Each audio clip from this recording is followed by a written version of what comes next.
नमस्कार, आप देख रहे हैं स्वराज एक्सप्रेस। मैं हूं आपके साथ राघवेंद्र। ईरान और इजराइल के बीच जंग जारी है और फिलहाल इसके थमने के कोई आसार भी नजर नहीं आ रहे। ईरान इजराइल के हमले न रुकने तक संघर्ष विराम को तैयार नहीं है। वही इजराइल का कहना है कि ईरान के supreme leader Ayatollah Ali Khamenei की जीने का कोई अधिकार नहीं है। इजराइल का साथ दे रहा अमेरिका कह चुका है कि ईरान के supreme leader Ayatollah Ali Khamenei को बिना शर्त सरेंडर करना होगा, लेकिन खामेनेई ने साफ किया है कि वह अमेरिका के दखल को बर्दाश्त नहीं करेंगे। खामेनेई ने कहा है कि ईरान सरेंडर नहीं करेगा। वो अमेरिका को भी इजराइल की मदद करने पर अंजाम भुगतने की चेतावनी दे रहे हैं। तो अमेरिका का कहना है कि वो युद्ध उतरे या नहीं, इसका फैसला 2 हफ्ते मिलेगा। ऐसे में बड़ा सवाल यह है कि आखिर इस युद्ध का अंजाम क्या होगा। इसी पर आज हम चर्चा करेंगे, लेकिन इससे पहले देख लेते हैं ये रिपोर्ट। ईरान और इजराइल खूनी संघर्ष में जुटे हुए हैं। इजराइल के 2 बड़े मकसद हैं, ईरानी न्यूक्लियर प्रोग्राम और IRGC को खत्म करना और ईरान में तख्ता पलट। इसको लेकर इजराइल ने ईरान के न्यूक्लियर प्लांट्स पर हवाई हमले किए। इजराइल ने ईरान के 20 से अधिक परमाणु वैज्ञानिकों और IRGC के टॉप कमांडर्स को मार गिराया है। इसके बावजूद खामेनेई हार मानने को तैयार नहीं है। ईरान भी इजराइल पर तगड़ा पलटवार कर रहा है। ईरान और इजराइल की अब तक के संघर्ष पर बात करें। ईरान इजराइल संघर्ष 13 जून। इजराइल ने ऑपरेशन राइजिंग लॉयन शुरू किया। ईरान पर 200 फाइटर जेट से हमला। इजरायली ऑपरेशन में ईरान के 14 वैज्ञानिक, 20 से ज्यादा मिलिट्री कमांडर मारे गए। ईरान ने पलटवार किया, इसे ट्रू प्रॉमिस 3 नाम दिया। इजराइल पर सैकड़ों मिसाइलें दागी गई। 14 जून ईरान ने इजरायली रक्षा मंत्रालय को निशाना बनाया। ईरान ने 3 इजरायली F-35 फाइटर जेट मार गिराने का दावा किया। ईरान और अमेरिका के बीच न्यूक्लियर वार्ता रद्द हो गई। 15 जून इजराइल का ईरान के 3 तेल गैस ठिकानों पर हमला। ईरान ने मुस्लिम देशों से एक होने की अपील की। इजराइल ने ईरानी रक्षा मंत्रालय पर हमला किया। ईरानी हमलों से हाइफा के रिफाइनरी सेंटर को नुकसान हुआ। 16 जून ईरान का इजराइल पर सबसे बड़ा हमला, 8 मरे, 200 से ज्यादा घायल। ईरान के विदेश मंत्रालय पर इजराइल का हमला। ईरान ने इजराइल का एक और F-35 गिराने का दावा किया। 17 जून ईरान का इजराइल में मोसाद हेडक्वार्टर पर हमला। ईरान से 600 से ज्यादा विदेशी अजरबैजान के रास्ते निकल गए। 21 मुस्लिम देशों ने इजरायली हमले की आलोचना की। 18 जून सुप्रीम लीडर खामेनेई बोले, ईरान सरेंडर नहीं करेगा। ईरानी नागरिकों को व्हाट्सएप डिलीट करने का आदेश। ईरान ने पहली बार फतह मिसाइल का इस्तेमाल किया। ईरानी सुप्रीम लीडर ने इजराइल के खिलाफ जंग का ऐलान किया। 19 जून इजराइल का ईरान के अराक एटमी रिएक्टर पर हमला। ईरान ने इजरायली स्टॉक एक्सचेंज अस्पताल उड़ाया। ट्रंप ने ईरान पर सैन्य हमला करने की योजना की मंजूरी दी। इस संघर्ष के बीच इजराइल खामेनेई को भी निशाने पर लेने की बात कह चुका है। बीच में तो बात सामने आई कि इजराइल ने खामेनेई को मारने का सॉलिड प्लान ही तैयार कर दिया था, लेकिन अमेरिका के राष्ट्रपति डोनाल्ड ट्रंप ने इसकी परमिशन नहीं दी, क्योंकि ट्रंप का मानना था कि इससे मध्य पूर्व में अशांति फैल सकती है। लेकिन अब इजराइल के प्रधानमंत्री बेंजामिन नेतन्याहू खुद कह रहे हैं कि इस युद्ध का अंत खामेनेई के अंत के साथ ही होगा। तो वहीं अमेरिका के राष्ट्रपति ट्रंप भी इससे इनकार नहीं कर रहे हैं। דווקא כשיש פגיעות בעורף, אתם מניפים את הדגל, אתם לא נכנעים. לצערי היו גם 3 אבדות אתמול של אזרחים יקרים שנהרגו בהתקפות הללו. אני משתתף בצער המשפחות, ואני קורא לכם שוב, הישמעו להנחיות פיקוד העורף, הן מצילות חיים. Iran cannot have a nuclear weapon. That's it. I'm not looking long-term, short-term. And I've been saying that for 20 years. I've been saying it as a civilian who got a lot of publicity. People would cover it. Very simply, Iran cannot have a nuclear weapon. That's it. It's not a question of anything else. And if you did, you wouldn't have much of a country, because they would use it on us and they'd use it on other people, and there'd be a terror all over the world. Israel Iran के बीच तेज होते जा रहे संघर्ष के बीच America Iran के खिलाफ बड़ा action लेने की तैयारी कर रहा है। ऐसे में अब देखना ये होगा कि इजराइल अमेरिका की घेराबंदी के बीच खामेनेई अपना तख्ता, यहाँ तक कि अपनी जान कैसे बचा पाते हैं। Bureau report, Swaraj express.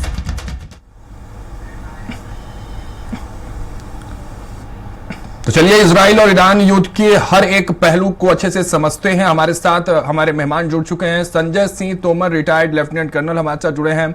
इसके साथ ही Rameshwar Rai ji, retired lieutenant general, Delhi से जुड़ रहे हैं हमारे साथ। आप दोनों का बहुत बहुत स्वागत है। सबसे पहले संजय सिंह तोमर जी, आपसे समझना चाहते हैं। देखिए, एक बहुत बढ़िया कहावत है और शानदार है, जंग को लेकर है कि जंग तो खुद में ही एक मसला है, जंग से कहां किसी मसले का हल हुआ है। तो ईरान और इजराइल के बीच का यह युद्ध एक बड़ा मसले के साथ शुरू हुआ था और दोनों पक्ष जो है अपने पाले में एक हल के लिए लड़ाई लड़ रही है, एक प्रतिशोध की लड़ाई लड़ रही है। किस तरह से आप देख रहे हैं और किसके पाले में ये आखिर जब इस अंत होगा इस युद्ध का, तो हल जो है या किसके पक्ष में लड़ाई आप देख रहे हैं? जो इजराइल ने ईरान के ऊपर किया है और उसको अमेरिका सपोर्ट कर रहा है, ये केवल न्यूक्लियर बॉम्ब के लिए है और अमेरिका और इजराइल कभी अलाउ नहीं करेगा कि एक रोग स्टेट ईरान जो है कभी कोई न्यूक्लियर बॉम्ब बना पाए। तो ये जो लड़ाई है कि जो क्षमता इनके पास है, जो न्यूक्लियर की, जो सेंट्रीफ्यूज इनके पास प्लांट्स हैं जिससे वो इनरिच करते हैं यूरेनियम, और इनरिच यूरेनियम एक रॉ मटेरियल है फॉर एटम बॉम्ब। तो कभी अमेरिका और इजराइल अलाउ नहीं करेगा कि ईरान के पास ये क्षमता आए। तो ये जो युद्ध हो रहा है ये केवल जो उसकी क्षमता को पूरा जीरो करने के लिए है। इसलिए जो अमेरिका के जो प्रेसिडेंट साहब हैं डोनाल्ड ट्रंप, उन्होंने बोला there is no ceasefire, ये सीज फायर नहीं, हमको पूरा ईरान का खात्मा करना होगा। और जैसे मेरे को लग रहा है कि अब पूरा जो एयर डिफेंस है ईरान का, वो पूरी तरीके से उसको ध्वस्त कर दिया है इजराइल ने और अमेरिका ने, और इजराइल की पूरी एयर सुपीरियरिटी हो गई है। और अब देखते देखते पूरा जो ईरान है वो ध्वस्त हो जाएगा, वो डिस्ट्रॉयड हो जाएगा, उसका खात्मा हो जाएगा। और जो है कि ये जो क्षमता है वो पूरी तरीके से इसको खत्म कर दी जाएगी। और दुनिया में केवल 2 देश ऐसे हैं, इस्लामिक देश, जो कि चाहते हैं कि हमारे पास न्यूक्लियर बॉम्ब हो, एक पाकिस्तान और एक ईरान। और इसके बाद मेरे को लगता है कि अब पाकिस्तान का नंबर होगा, क्योंकि अगर इन दोनों देशों के पास अगर न्यूक्लियर बॉम्ब कहीं से भी आ गया तो वो सबसे पहले इंडिया में डालेंगे, दूसरा वो इजराइल में डालेंगे और तीसरा वो अमेरिका के ऊपर डालेंगे। और इसमें केवल फर्स्ट यूज होता है, जैसे मैं सुनने में आता है no first use. Nuclear warfare में नो फर्स्ट यूज केवल थ्योरेटिकल है। जिसने पहली बार बॉम्ब डाल दिया जिस कंट्री के ऊपर, वो कंट्री पूरी तरीके से डिस्ट्रॉयड हो जाता है। इसका एग्जांपल है सेकेंड वर्ल्ड वॉर में, जब जापान के ऊपर 5 किलो टन का एटम बम डाला था तो पूरा जापान, जो कि एक सुपर पावर था सेकेंड वर्ल्ड वॉर में, वो 5 मिनट में ही डिस्ट्रॉयड हो गया है। तो इतनी बड़ी क्षमता होती है न्यूक्लियर बम में। और आजकल के जो न्यूक्लियर एटम बम जो हैं वो मिनिमम 5 मेगाटन के होते हैं, 10 मेगाटन के होते हैं, जिनकी क्षमता जो सेकेंड वर्ल्ड वॉर का जो एटम बम जो डाला था जापान के ऊपर, उससे 100 टाइम्स है। तो ये चीज हमको समझनी है कि ये जो लड़ाई है वो केवल एटम बॉम्ब के लिए है और ये बिल्कुल अमेरिका को नामंजूर है कि वो किसी भी तरीके से वो ईरान के पास ये क्षमता आए और अभी वो पूरा ईरान को डिस्ट्रॉय कर देंगे। और शाह ऑफ ईरान का जो बेटा है उसको मुझे लगता है कि उसको वहां सारा जो पावर है वो उनको दे दिया जाएगा। और शाह ऑफ ईरान, अभी हम 40 साल पीछे जाते हैं, शाह ऑफ ईरान जब पावर में थे और वो अमेरिका के बहुत अच्छे दोस्त थे, अमेरिका ने उनको सबसे बेस्ट लेटेस्ट वेपन सिस्टम दिया था। लेकिन तोमर जी एक सवाल ये भी है, अमेरिका जिस तरह से डिप्लोमेटिक लड़ाई लड़ता है, इंडिया भी कहीं ना कहीं अभी बैकफुट पे है, फ्रंट फुट पर आकर कुछ उस तरह से बयानबाजी हो चाहे अपनी दखल अंदाजी हो वो नहीं कर रहा है। 7 दिन का समय मांगा है, 1 सप्ताह से अधिक का समय डोनाल्ड ट्रंप ने लिया है। अभी अगर बात करें इजराइल और ईरान के बीच, इस युद्ध के बीच की अगर तिथियों की और दिन की बात करें तो 7-8 दिन हो गए लगभग। 8 दिन से 8वां दिन आज होने वाला होगा। 8 दिन में इजराइल को काफी नुकसान हुआ है और जब भारत और अमेरिका को इस बात का ज्ञान है कि उधर वो न्यूक्लियर बना लेगा तो नुकसान होने वाला है, तो किस बात का इंतजार कर रहे हैं? तोमर जी? नहीं, देखिए, मैं मानता हूं कि इजराइल के ऊपर भी बॉम्बार्डिंग हो रही है और हमको यह भी समझना है कि ये जो अयतोल्ला खोमैनी है, इनको अमेरिका ही लेके आया ईरान में, और मुझे लगता है कि ये CIA के एजेंट हैं, क्योंकि इजराइल के ऊपर आप 200 मिसाइल्स फायर करोगे या 200 ड्रोन्स फायर करोगे, उससे इजराइल को नुकसान पहुंचेगा, लेकिन बहुत ज्यादा नुकसान नहीं पहुंचेगा। वो 2000 मिसाइल भी फायर कर सकते हैं, 2000 ड्रोन भी फायर कर सकते हैं, क्योंकि जो ईरान है उसके पास बहुत बड़ा असला है, ये मिसाइल्स का 20-25 हजार मिसाइल्स हैं। लेकिन खोमेनी जी जो हैं वो अमेरिका के जो एजेंट हैं, और मैं वो स्टोरी आपको बता रहा था, शाह ऑफ ईरान और अमेरिका की बहुत दोस्ती थी, लेकिन अचानक क्या हुआ कि शाह ऑफ ईरान की जो टेस्ट है वो न्यूक्लियर वेपन की तरफ गया, और ये अमेरिका को बिल्कुल नामंजूर था। वो कभी अलाउ नहीं करेंगे कि कोई एक इस्लामिक कंट्री न्यूक्लियर बम बना सके। तो फिर उन्होंने शाह ऑफ ईरान को पावर से हटाया, और खोमेनी जी जो फ्रांस में थे पॉलिटिकल असाइलम में, उनको वो ईरान में लेके आए, और वो अमेरिका के हित के लिए ही काम कर रहे हैं। उन्होंने, आप देखिए, पूरा जो अरब वर्ल्ड है उसको कमजोर किया। उन्होंने पहले इराक के साथ युद्ध किया, उसके बाद सऊदी अरेबिया के साथ युद्ध कर दिया, और उसके बाद उन्होंने हमास और ये हिजबुल्लाह गुरिल्लास और हुती गुरिल्लास को लड़वाया इजराइल के साथ, और इजराइल ने इन सबको ध्वस्त कर दिया है। और अब पूरी तरीके से जो है, जो ये सीरिया है, इजिप्ट है, लेबनान है, ये पूरा कुछ ये इजराइल के पावर में चला गया है। और जैसे कि मैंने बोला था पहले भी कि let Russia take Ukraine and let America take Iran, और ईरान को ये पूरी तरीके से कैप्चर कर लेंगे। और अब तो पूरी जो लड़ाई है वो इजराइल की तरफ हो गई है, क्योंकि पूरा जो एयर डिफेंस सिस्टम है उनका पूरा खत्म हो चुका है, और अब आराम से वो बॉम्बार्डिंग कर सकते हैं, और वो बॉम्बार्डिंग कर रहे हैं। आप तक आएंगे और आपसे जानने की कोशिश करेंगे, अगर कंपैरिजन की बात करें तो किसके पास कितनी मिसाइल है, ये सब आपसे हम समझेंगे। लेकिन अभी रामेश्वर जी, आप तक आवाज पहुंच रही है मेरी? रामेश्वर जी, रामेश्वर जी की आवाज हम तक नहीं पहुंच पा रही है, शायद आपका माइक जो है वो म्यूट होगा। रामेश्वर जी, एक बार उसको चेक करें आप।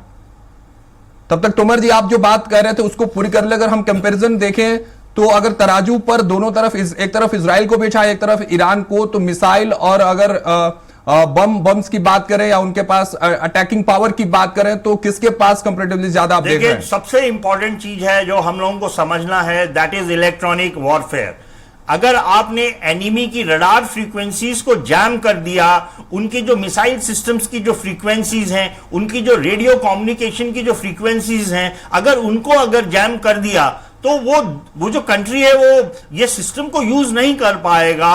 और अगर इन कंट्रीज की, ये जैसे अगर ईरान की जो डिफेंस फोर्सेस है उनकी फ्रीक्वेंसीज, जो वॉर फ्रीक्वेंसीज के बारे में अगर इजराइल को मालूम है, तो वो उसको जैम कर सकते हैं और वो उसको आसानी से अटैक कर सकते हैं। तो जैसे मैंने कहा है कि जो इलेक्ट्रॉनिक वॉरफेयर की क्षमता जो इजराइल अमेरिका के पास है वो ईरान के पास नहीं है। ईरान का सारा कम्युनिकेशन जो सेटअप है वो ठप पड़ गया है। ठीक है तोमर जी, आप तक आते हैं वापस। हमारे साथ रामेश्वर जी जुड़ चुके हैं। रामेश्वर जी, आवाज अब तक पहुंच रही है आप तक अब प्रॉपर्ली?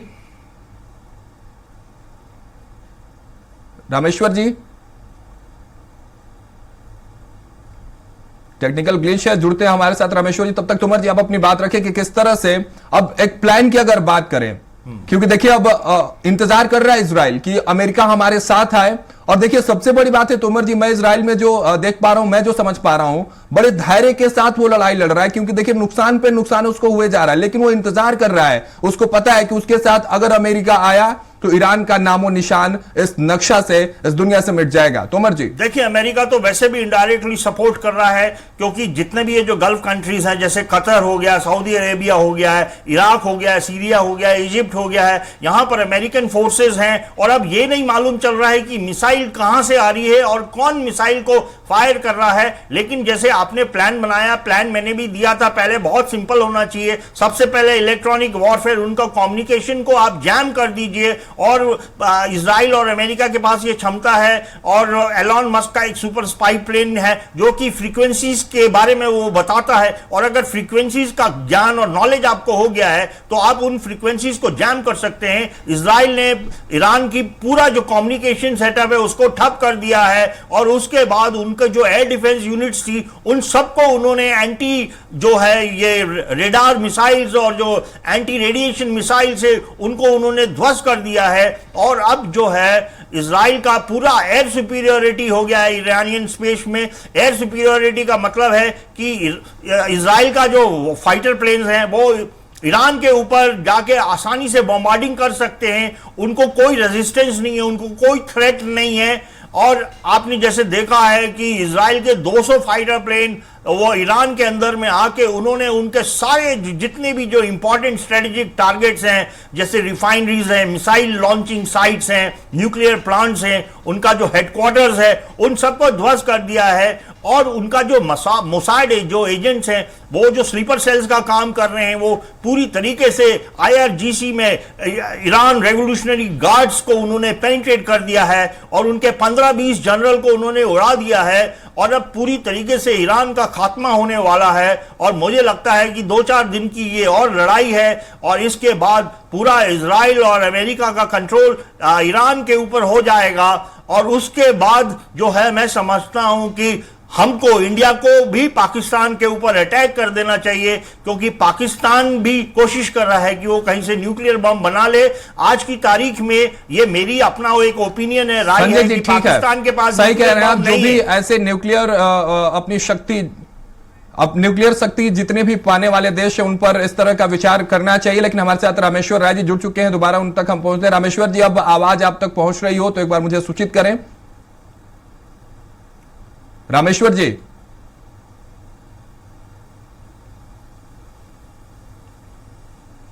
चलिए अभी तकनीकी कुछ कारण है, लेकिन संजय जी देखिए बड़ी बखूबी से आपने बताया कि किस तरह से क्या स्ट्रेटजी होनी चाहिए, किस प्लान के साथ इजराइल जा रहा है। लेकिन इन सबके बीच एक चीज और बड़ा महत्वपूर्ण हो जाता है सर। यस डेफिनेटली, बिकॉज क्या है कि ईरान एक बहुत बड़ा थ्रेट है। ये आ रहा हूं आपके पास, आ रहा हूं। तो जी रामेश्वर जी जुड़ चुके हैं, इनसे समझ लेते हैं। रामेश्वर जी, आवाज जा रही है आप तक? टेक्निकल ग्लिच है, चूंकि युद्ध की बात कर रहे हैं तोमर जी, तो पैरा हाई हो गया है भारत में भी, और भारत भी ये सोचने पर कहीं ना कहीं एक अपनी रणनीति बना रहा होगा। इस पर हम आपसे राय लेंगे। लेकिन एक चीज देखिए कि जिस क्षेत्र में जिन दो देशों के बीच जब लड़ाई होती है तो वहां के नागरिकों पर भी एक बड़ा प्रभाव पड़ता है। मैं एक आर्टिकल पढ़ रहा था तोमर जी, उसमें यह लिखा हुआ था कि ईरान के भी लोग वहां बदलाव चाहते हैं, लेकिन वो युद्ध कभी नहीं चाहते थे, क्योंकि युद्ध से नुकसान ही हो रहा है, उनका मानवता का नुकसान हो रहा है, इंसानों का भी लॉस हो रहा है वहां। तो वो बदलाव चाहते थे, वो भी खामनेई से पीछा छुड़ाना चाहते थे, लेकिन इस तरह का युद्ध नहीं चाहते थे। तो लोगों पर अगर असर की बात करें तो युद्ध से किस तरह से देखने को मिलता है? बिल्कुल, ये जो युद्ध है इन वहां की जनता को एक मौका मिला है और वो भी सपोर्ट कर रही है। मतलब इनडायरेक्टली सपोर्ट तो होगा ही, नुकसान हो रहा है वो भी वो बिल्कुल सह रहे हैं, लेकिन मंजूर है। बिकॉज वहां पे बहुत सारी ज्यादतियां वहां की पब्लिक के ऊपर ये खमेनी जी की सरकार ने कर रखा है, और वो जो है ये पूरा प्लान अमेरिका का रेडी है। जो साहब ईरान के जो बेटे हैं वो मेरे को लगता है कि वहां गद्दी पर बैठेंगे और सारा शासन उनके पास आ जाएगा। और खोमेनी जी ने अपना काम कर दिया है, वो CIA के एजेंट हैं, वो केवल 200 मिसाइल 100 मिसाइल। लेकिन एक चीज समझाइए ना संजय जी, एक चीज समझाइए। देखिए खामनेई जो है वो बैकफुट पर आने के लिए तैयार नहीं है। नेगोशिएशन की बात अमेरिका ने की थी, लेकिन उसने डिनाई कर दिया। वो कह रहा है कि नहीं, मैं बैकफुट पे तो भैया आने से रहा। किस बात का उसके पास वो बल है, वो शक्ति है, या कौन सी ऊर्जा है जिस पर वो हमेशा फ्रंट फुट पर खेलने के लिए इजराइल को तबाह करने की बात कर रहे हैं? और अगर है कुछ ऐसा तो वो कितने दिनों तक रहने वाला है? क्योंकि इजराइल जो है वो इस शतरंज के खेल पर चेकमेट का इंतजार कर रहा है कि एक पॉइंट आएगा जब मैं बोलूंगा चेकमेट और जो ईरान है वो ध्वस्त हो जाएगा। क्या है ईरान के पास ऐसा? ईरान तो ऑलरेडी ध्वस्त हो चुका है, और जैसे मैंने बोला है शाह ईरान खामनेई कब ध्वस्त होंगे, ये भी बड़ा सवाल है। ईरान ध्वस्त हो रहा है, लेकिन खामनेई की जो ऊर्जा है, खामनेई की जो विचार हैं वो ध्वस्त होते अभी भी नजर नहीं आ रहे हैं। वो इसलिए नजर नहीं आ रहे हैं, वो चाहते हैं कि पूरा ईरान ध्वस्त हो जाए, उनकी रिफाइनरी जो ऑयल रिफाइनरी है वो पूरी तरीके से डिस्ट्रॉयड हो जाए, उनके जो मिसाइल लॉन्चर सिस्टम्स हैं वो सारे डिस्ट्रॉयड हो जाए। और ये सब चीजें इजराइल अभी कर चुका है, और खोमेनी जी जो हैं वो अमेरिका के लिए काम कर रहे हैं, इसलिए वो रेजिस्टेंस कर रहे हैं। ताकि इजराइल और बॉम्बार्डमेंट करके पूरी तरीके से ईरान को 100% ध्वस्त कर दे। और जैसे कि आपने सुना है कि डोनाल्ड ट्रंप साहब ने भी बोला है, हम सीज फायर नहीं चाहते हैं, हम ईरान का पूरा खात्मा करना चाहते हैं, और इसलिए ये लड़ाई 2, 4, 5 दिन और चलेगी, इससे ज्यादा नहीं। और पूरी एयर सुपीरियरिटी हो गई है ईरान के। अमेरिका कूदेगा या नहीं, ये भी बड़ा सवाल है, क्योंकि पूरी दुनिया देख रही है कि अमेरिका क्या सच में कूदने वाला है इस वॉर में, या ऐसे ही आप तो 2-3 दिन की बात कर रहे हैं, 2-3 दिन में खत्म हो जाएगा। अमेरिका ने 7 दिन का टाइम लिया है कि मैं 1 सप्ताह के बाद, 8 दिन के बाद अभी तय करूंगा कि मैं इस वॉर में आ रहा हूं कि नहीं।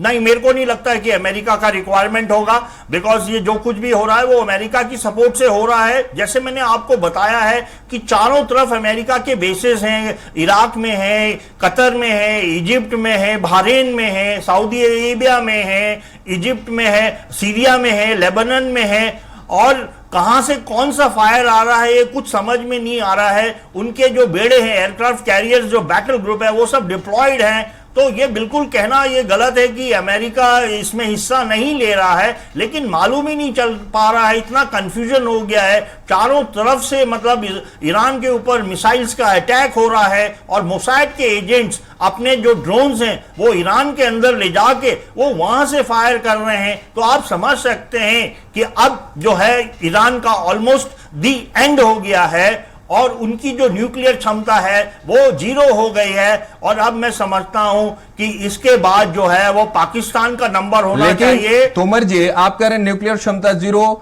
उधर अमेरिका ने भी यह बात माना है कि 60 to 70% ईरान अब तैयार है न्यूक्लियर बम बनाने के लिए, सिर्फ खामनेई के आदेश का इंतजार कर रहे हो। खामनेई ने बोला कि बनाओ और ईरान बनाना शुरू कर देगा, फिर तो दुनिया में तबाही का मंजर होगा। नहीं, इतना आसान नहीं है। जो अमेरिका बोल रहा है वो उनके जो सेंट्रीफ्यूज प्लांट हैं वो 60-70% तक ही इनरिचमेंट कर पा रहे हैं। अगर आपको न्यूक्लियर बॉम्ब बनाना है तो आपको 95% इनरिच करना पड़ेगा यूरेनियम। वो क्षमता ईरान के पास अभी नहीं है, लेकिन 2, 4, 5 साल में वो क्षमता उनके पास आएगी। इसलिए उसके पहले ही ईरान को इन्होंने ध्वस्त कर दिया है, ताकि इन फ्यूचर भी ईरान कभी सपने में भी नहीं सोच सके कि वो न्यूक्लियर बम बना सकता है। ये इसकी कहानी है।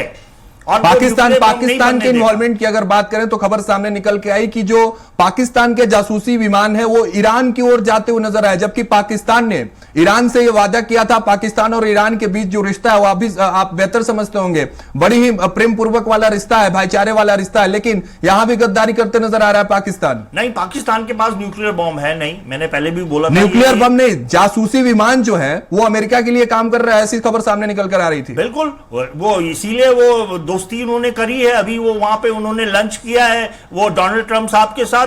अगर जरूरत पड़ी तो हो सकता है कि पाकिस्तान की तरफ से भी अमेरिका या इजराइल ईरान के ऊपर अटैक करे। तो अमेरिका एक वर्ल्ड पावर है, और अगर आप पावरफुल आदमी से दोस्ती करते हो तो आपकी भी दोस्ती होगी, आपकी भी ताकत बढ़ जाएगी। और जो मैं नहीं समझता हूं कि पाकिस्तान के पास न्यूक्लियर बम है, क्योंकि अमेरिका कभी अलाउ नहीं करेगा कि पाकिस्तान न्यूक्लियर बम बना सके। अब तो ये देखने वाली बात होगी तोमर साहब कि युद्ध अब कब अंत होता है और इस पूरे मसले का क्या हल होता है। बहुत बहुत शुक्रिया तोमर साहब आपका हमारे साथ जुड़ने के लिए। रामेश्वर जी टेक्निकल ग्लिच की वजह से हमारे साथ नहीं जुड़ पाए, बहुत बहुत शुक्रिया आप दोनों का। तो देखिए, कहते हैं कि जब नाश मनुष्य पर छाता है पहले विवेक मर जाता है, और शायद इजराइल और ईरान के युद्ध में ईरान का यही हाल है, क्योंकि जिस तरह से हमास का जो हमला था वो आम जनता पर हमला होता था, लेकिन इजराइल इस युद्ध में भी उसके सिर्फ परमाणु ठिकानों पर, उसके हथियार ठिकानों पर हमला कर रहा है। अब देखने वाली बात होगी कि अमेरिका के किस तरह की एंट्री होती है और इस युद्ध का पूरा नतीजा क्या होता है। फिलहाल मेरे साथ इतना ही, आप देखते रहिए स्वराज एक्सप्रेस।